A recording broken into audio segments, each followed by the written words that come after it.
Hello, everyone. Welcome to our webinar today in navigating UAE regulatory and tax updates to ensure compliance and maximizing opportunities. We'll try and keep today to 35 minutes and cover some topical items. I can see that we've had a few questions submitted ahead of the webinar, and we'll try and answer them if time permits.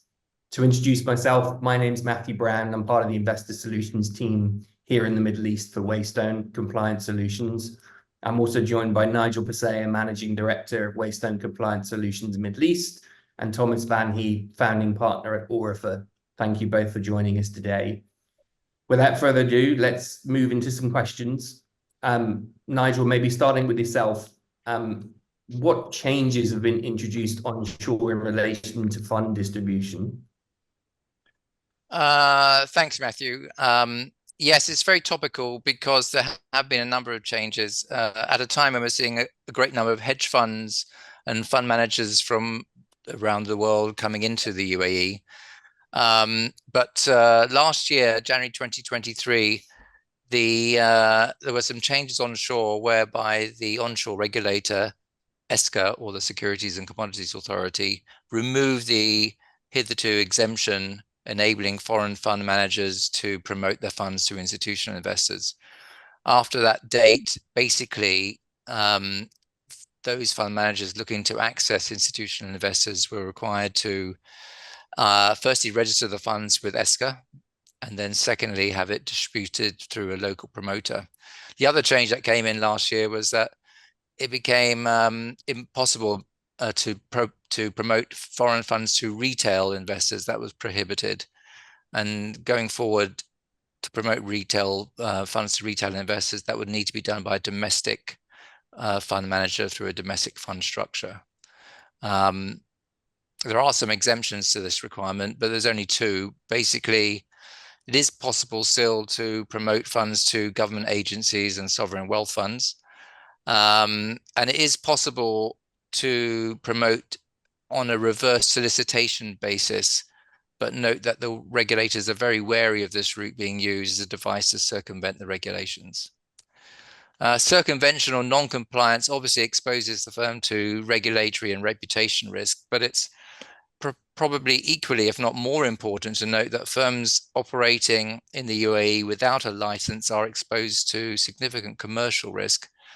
In particular, operating on an unlicensed basis provides the opportunity to investors in your funds to argue that the contract is voidable at their instance, and in effect gives them a put option should the fund not be performing well. So bear that in mind when deciding your regulatory risk appetite. Nigel, you covered onshore entities. What about the DFSA and FSRA firms in the financial free zones? How can they access the onshore UAE local fund market for retail? Good question. Yes, they can. They would need to set up a fund within those financial free zones of DIFC or ADGM. And having done so, you can then apply for passporting of that fund into the onshore market. Now, to set up a fund in the free zones, you either need to set up a fund manager, typically a category 3C fund manager. That's not cheap. That would capital, probably more than $500,000, would require certain mandatory personnel, such as a CEO, a compliance officer, money laundering officer, and will have ongoing additional expenses in terms of real estate and utility costs.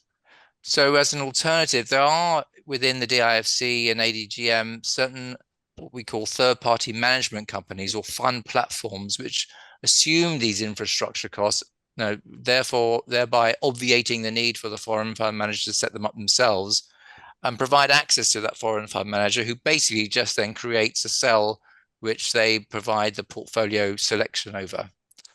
A wider caution, though, on using those free zone management companies is that ESCA has recently declared that they have some concerns that what they call letterbox companies are being created in the free zones with the sole intention to use the passport to access the retail market.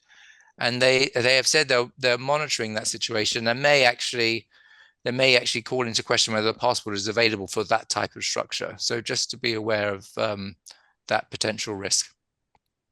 Finally, Nigel, there's long been rumours that we will one day see a GCC fund passport, enabling funds in one GCC country to market and be sold in other GCC countries. Is that day getting closer? I think it is getting closer, but it has been touted for a very long time.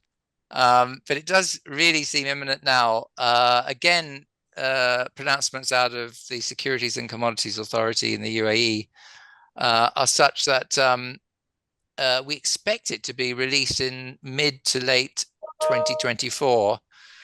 Specific dates have not yet been released by the GCC Council of Ministers, but we understand that the text of the passporting arrangement has already been approved, and now it's just at the signing stage, which is expected to be at the next meeting of the GCC Council of Ministers. Once that comes into place, it does mean that a fund which is domiciled in, say, UAE would be able to be marketed in, for example, the Kingdom of Saudi Arabia or Kuwait, subject to compliance with whatever distribution requirements exist in those countries. Note, though, that if and when it comes in, it will be limited to onshore regulated funds, i.e. those regulated by ESCA. And as per my current understanding, it won't be available to funds which are domiciled in the financial free zones of DIFC and ADGM. Thank you, Nigel. Let's see if it happens. Certainly a lot of buzz around the market for that. Thomas, moving to yourself, Nigel had touched on the access of free zone firms to onshore markets, but one of the most recent developments in tax has been the implementation of corporate tax in the UAE. What are the highlights for corporate tax that our attendees should be considering? And secondly, what are the important regulatory differences in mainland versus free zone relating to that corporate tax? And finally, how do those differences translate into the application of 0%? Thanks, Matt, for those questions, and thanks already for the earlier intro as well. And I picked up a thing or two from Nigel as well in terms of the regulatory framework. So it's quite interesting to be able to tie those two aspects together. You were referring to a buzz before. I think, at least in the tax world, the introduction of corporate income tax in the UAE has created a buzz. And that buzz started exactly on the 31st of January 2022, when the UAE Ministry of Finance announced the introduction of UAE corporate income tax.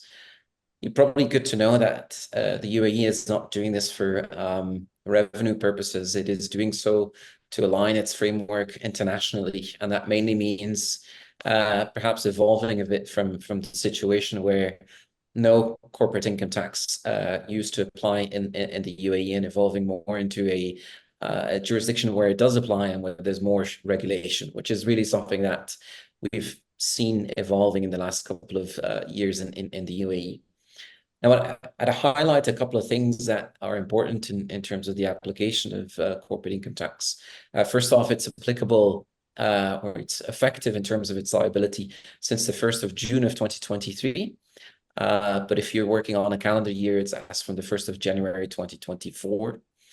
We have a rate of 9%, which is really not that high, in combination with a nil bracket of 375,000 dirhams or $100,000, which means that the first $100,000 of profits are subject to a 0%.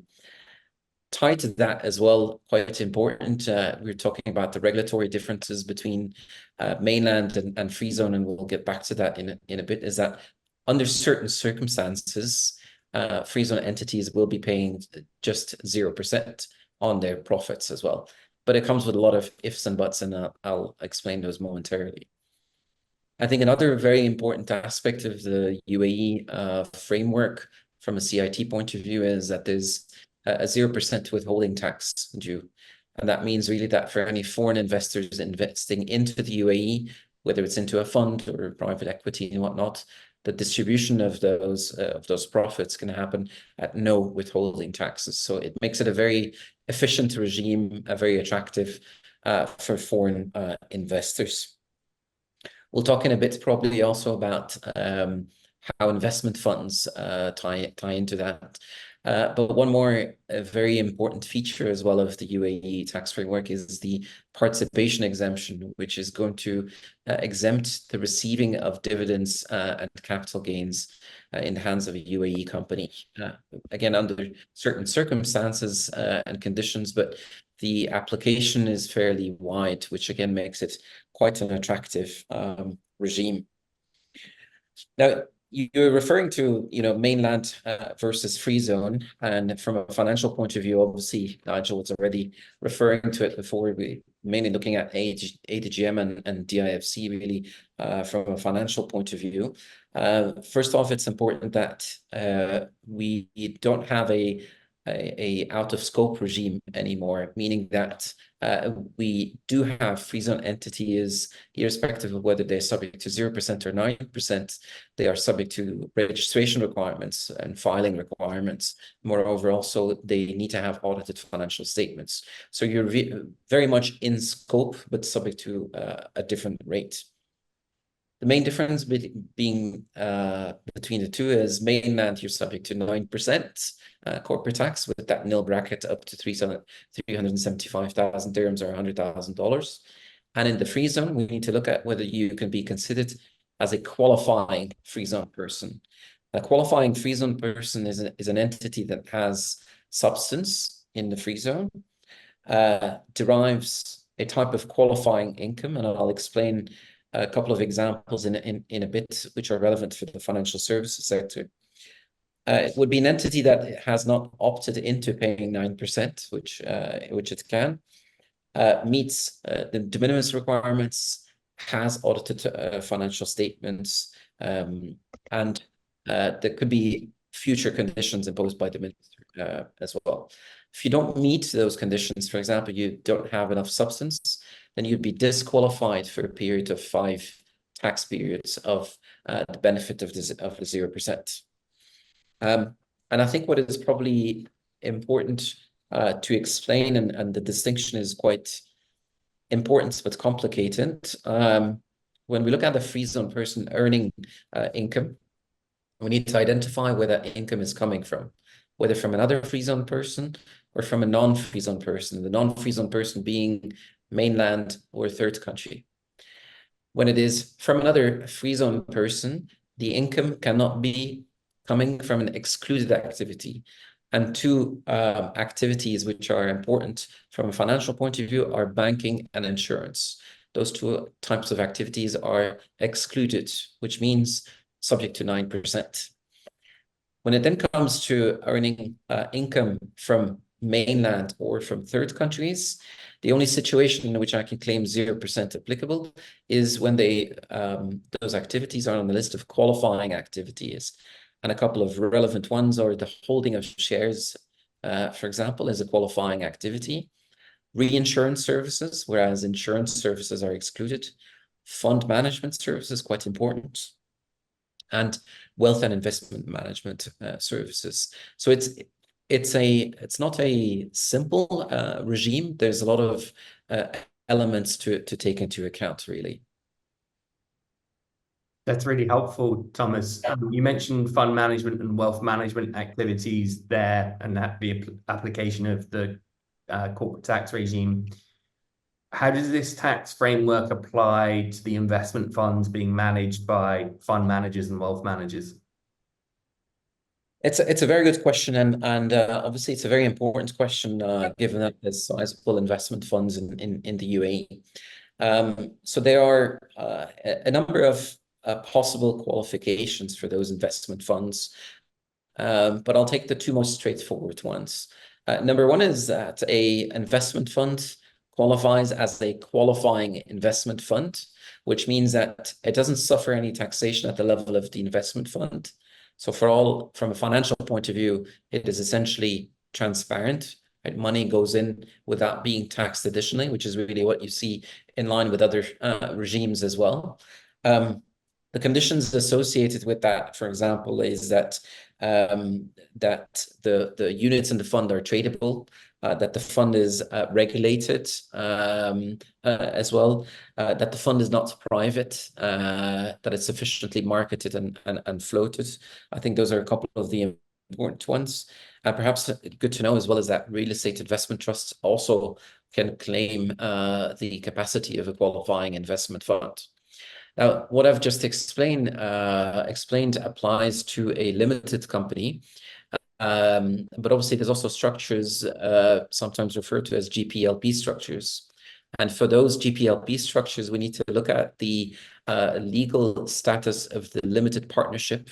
If that limited partnership has legal personality, then the only option there is to be a qualifying investment fund, or if non-qualifying, qualifying free zone person. But if it does not have legal personality, like for example, in a DGM where this is a possibility, then it will be considered as tax transparent, which also means no taxation at the level of the limited partnership. But at least from an international tax point of view, that's a very different qualification. And also from a reporting point of view, it is as well. That's really helpful for a lot of our attendees, I think. Thank you, Thomas. Nigel, moving back to yourself, we touched on the distribution of funds, but what are some of the other key areas that the regulators are focusing on in 2024? I see that as a combination of traditional topics and newer ones. In terms of traditional topics, which are on the business plan of the regulators for 2024, we obviously continue to see AML and financial crime as being a prime focus. Also, client onboarding, sanction screening. As a result, client classification, which is a concept within the free zones, but to distinguish between retail and professional investors, because the regulatory requirements for dealing with each of those are very different. Protection of client money, client assets is always going to be a feature for a regulator, and not forgetting things such as making sure that the employees and staff of the regulated firm are appropriately trained and educated as to the regulatory responsibilities, and indeed into the ability to advise and manage on behalf of clients.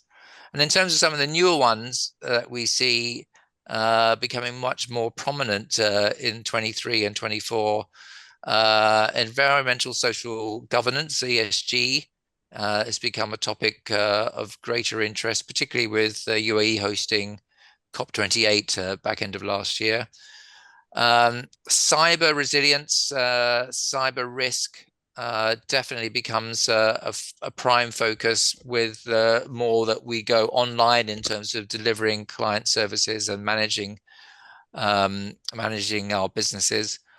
And the last one I'd mention would be market abuse. We're definitely looking at seeing regulators looking at firms, expecting them to have in place much more robust systems to prevent and detect market abuse. Thank you, Nigel. And we'll pick up on a couple of those topics later on, I think. Thomas, we spoke about wealth management and fund management exemption from corporate income tax, but how does that tie in with economic substance and other requirements? Yeah, so the economic substance requirements predate the UAE's introduction of corporate income tax, because they date back to 2019, and they're sometimes a bit overlooked, these requirements, right? They apply to 9 types of relevant activities, of which there's a number which are relevant for the financial services sector, for example, lease finance, but equally so they apply to investment funds as well. Those requirements also entail that the entity needs to meet a certain substance threshold, which is commensurate to the activity that it is developing. What is probably interesting in terms of the economic substance regulations regime is that given that it predates the introduction of UAE corporate income tax, it may potentially be destined to disappear. the reason why we had it had a tax origin, and the origin for that is that the UAE was considered a no or only nominal tax jurisdiction, and we've moved away in part from this. One other requirement to move away from this is a transparency requirement as well, but which the UAE is meeting more and more. So this might be destined to no longer be there, and I think a lot of people will be quite happy about that. This being said, free zone entity is, I'll remind you that want to be considered as a qualifying free zone person also need to meet substance requirements. So we're essentially shifting the separate ESR reporting into the corporate income tax reporting. We were referring to investment managers as well before, and probably good to know as well that the UAE has aligned its regime with other international financial centers where you'll often find an so-called investment manager exemption. Now, the term might be a bit misleading because it doesn't mean that the investment manager doesn't pay any taxes, but it's an exemption from the investment manager constituting a permanent establishment on behalf of the non-resident for whom they are executing transactions. So it's a very different thing than simply a tax exemption. And perhaps to close off that bracket on miscellaneous topics, let's say, we have also had to discuss quite a bit with clients in recent times the place of effective management criterion. Under the UAE corporate income tax legislation, an entity which is incorporated outside of the UAE, but which is effectively managed from the UAE, where the strategic and managerial decisions are taken in the UAE, is considered a UAE tax resident.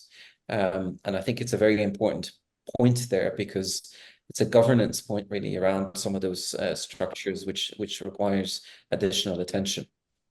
Back to you, Matt. Thanks, Thomas. I think I've got my head around that, but I might come back to you with a couple of questions.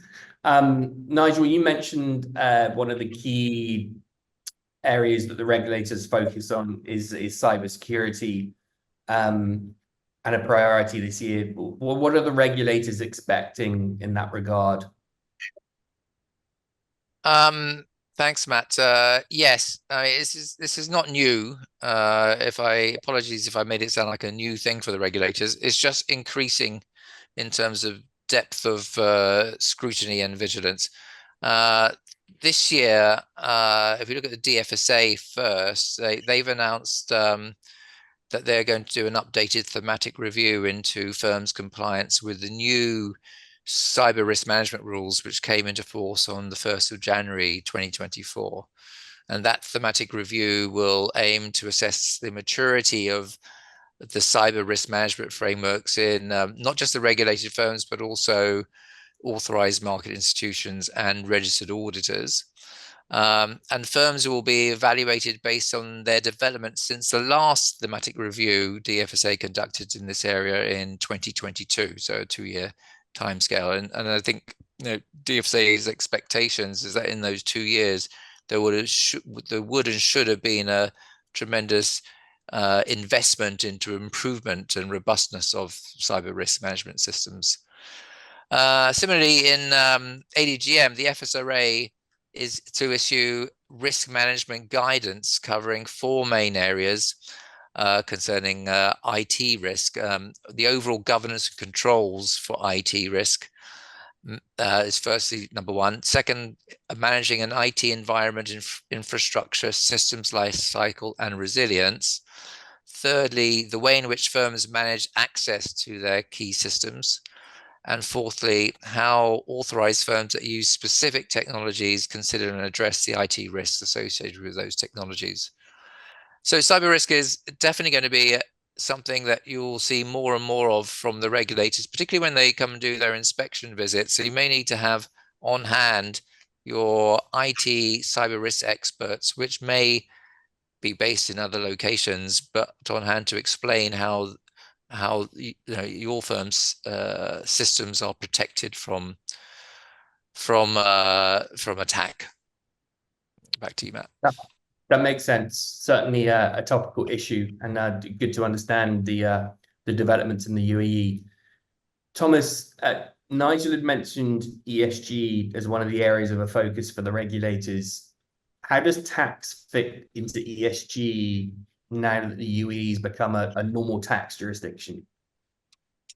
Sure, yeah. Obviously, the T is not in the acronym of ESG, but it's somewhere implicitly included in it. I think when we talk about ESG, there's a number of elements which come into play from a tax point of view. One is transparency, which is something that the OECD and the European Union have been working on quite a bit for quite some time now. What that translates into from a UAE point of view, for example, is that if an entity negotiates a tax ruling abroad, and that tax ruling has ramifications in the UAE, then that tax ruling is going to be exchanged with the UAE. People tend to forget that sometimes. You negotiate a ruling with the tax authority in Switzerland, for example, and it has an impact on the UAE, then the UAE will get a copy of that ruling. So you have the government-driven mandatory disclosures, of which we know FATCA and CRS is also one. But ESG tries to suggest also to businesses to spontaneously disclose certain information. And when you translate that into the tax environment, it could be, for example, to state how much your effective tax rate is per country. Is that 5%? Is it 25%? And especially since the 2008-2009 financial crisis and the COVID epidemic which followed it, there's a lot more focus on pay your taxes where they are due and pay your fair share. So I think that's those are a couple of bits on the ESG side. I think when stating the UAE has evolved into a normal tax jurisdiction, I think it's probably good to know that 9% corporate income tax is still very low. It's still a very attractive regime. It still preserves a lot of the advantages that the UAE has as a regional headquarters jurisdiction, as a platform into the rest of the region, as a more and more sophisticated jurisdiction, really. I think the things of it that we need to see now that we'll have to follow is the development of expertise at the level of the Federal Tax Authority as well, to have due audits, to have a good ruling practice, good transfer pricing audits and whatnot. So I think we're very much in a situation where things are moving almost on a daily basis, additional guidance issued. So it's I think it's a good thing for the UAE to move away from these types of blacklists or grey lists that other countries might put the UAE on, and so additional legislation, at least from a tax point of view, is good for that purpose. Yeah, it was going to be a question of mine, Thomas. Generally, higher implementing taxes or raising taxes is generally not seen as a positive for a country. But do you think the implementation of corporate income tax in the UAE will be a net benefit? It's one of those things where I think you'll see the economic tissue of the country evolve, right? If you have 0% or no corporate income tax, then there's a number of situations that can arise, which perhaps as a country you don't necessarily want, which don't necessarily produce a lot of value for your country. It's good to have a bit of a, between quotes, cleanup, to have a normal functioning economy. Also, don't underestimate the amount of data information that the Federal Tax Authority is going to be collecting with this, which it can cross-check, which helps also towards broader planning for the country. I probably need to stress again that the corporate income tax, the introduction of it, is not an exercise to get more revenue. There's no need at a federal level to get more revenue. The books are very much balanced, if not in a surplus. But I do think, in the same way as perhaps in the regulatory space, where you've seen more attention towards regulatory compliance and anti-money laundering and whatnot. But this will also have a positive effect, really. Thanks, Thomas. I think we've got time for one more question. Nigel, back in February, the UAE was removed from the FATF grey list. What were the factors that contributed towards that significant event? And do you think what do you think the impact will be on growth as a result of that event? Yes, indeed. The announcement back in February was very well received. It was a source of some embarrassment to be on the grey list in the first place, but I think the authorities here embraced the observations from FATF for enhancements in the robustness of the underlying procedures. And the regulators certainly did do a lot of work on onshore free zone regulators all. We certainly, as a consultant to many regulated firms, we certainly saw greater scrutiny and diligence exercised by the regulators in setting what their expectations were in terms of the systems and procedures that firms should operate. We obviously only see a small sample of those growing across the whole industry. But I imagine that was replicated on a very broad basis, leading to a much more robust set of AML procedures operating at firms and operating across the country. We certainly, from our side, saw the DFSA and the FSRA focus very much on the business AML risk assessment and demanding of firms to consider things like targeted financial sanctions, proliferation financing, and also to link the findings in the firm's business risk assessment to the findings of the national risk assessment, which is being conducted by the authorities, and to bring into their assessment relevant factors that have been observed more broadly. And certainly we've seen much more in the way of follow-up visits, regulatory visits, thematic reviews, all of which I think contributed to FATF's reassessment of the UAE and its ultimate removal in February from the grey list. And in terms of the impact on the UAE, well, as I can only see it being positive. I think in this sort of 18-month period that there was on the grey list, I think there were some concern expressed by international firms about whether it was right to establish in a country which was on the grey list, and so that particular consideration has been removed. And in terms of firms coming to the UAE, there's definitely been an uptick since the February announcement. So I think we can take away two key takeaways here: the net positive for the country and the removal from the FATF grey list and the implementation of corporate income tax. I think that's fair to say. We're quickly coming to the end of our allotted time. I think we've covered a lot of ground in both regulatory developments and the introduction of corporate income tax for the region.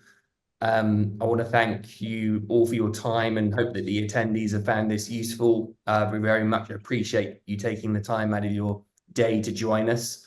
I think I can say from all of us that if you had any questions on the topics covered today, then please don't hesitate to get in touch with Thomas, Nigel, or I for more information. And we'd look forward to arranging another informative session in the not too distant future. So Nigel, Thomas, thank you very much. And look forward to seeing you again soon. Thank you. Thank you.